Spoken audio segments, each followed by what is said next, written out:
Yo, peace, good people. MC Till here, co-author of the Boom Bap Review. And today I wanted to chat a little bit about De La Soul's 3 Feet High and Rising, how it has influenced me and inspired me, not just creatively as it relates to music, but also in my real life. So this album, most influential album in my life, I can say pretty easily.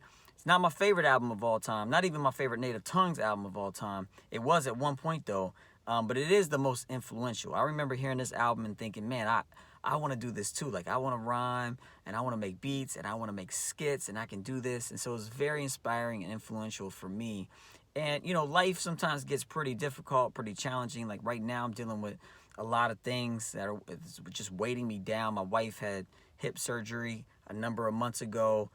Thought that the pain was going to be gone, and just this week, like, the pain came back immensely, and it's like, what the heck, like, did the surgery do nothing? So that's super frustrating. Then my daughter's a preteen. She's going through things that I, kind of like throwing up my hands, like, I don't really know what I can do here. I'm not sure if I can do anything to help.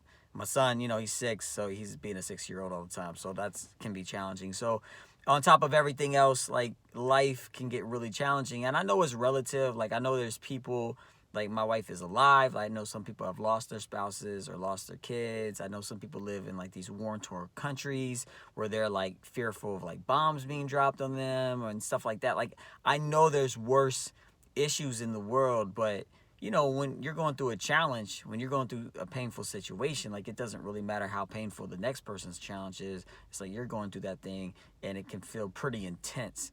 But having perspective is good, and having albums like this is very helpful for me. One, it's a getaway, and it's an escape. So, like, if I'm feeling really down and really frustrated, like I have been lately with things, I can just put on some music and just kind of, it takes me away. It takes all my worries and concerns away, at least for a few minutes as I'm listening. The other thing is, like, it's so creative and so innovative. It reminds me that it's not just in art where I can be creative and create this new reality, through music, but it's also in real life. Like, I can create these new responses to the people around me. I can create new ideas and be innovative in how I respond and how I interact with people and situations that come up. So I find inspiration like that, through music, especially albums like De La Soul's 3 Feet High and Rising. So I'm curious to know if any of that sparked a thought from you. If so, I'd love to hear about it. You can comment below and let's have a conversation about it. All right, y'all. Peace, peace, peace, peace, peace.